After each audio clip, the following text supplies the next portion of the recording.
Today, I'm going to show you a painter who paints with a brush. No, he paints with a typewriter.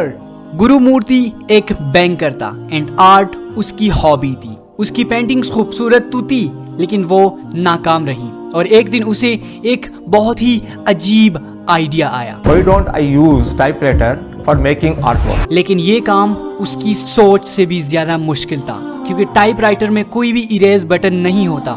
सो अगर छोटी सी भी गलती हो जाए तो आपको दोबारा से सब कुछ बिल्कुल शुरू से स्टार्ट करना पड़ेगा. लेकिन उसने तब भी अपना काम जारी रखा एंड टाइपराइटर से ही कई 100 पेंटिंग्स बनाई.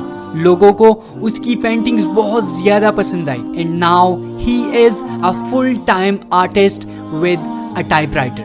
Gurumurthy is an example. If you want to stand out from the crowd, you gotta do things differently.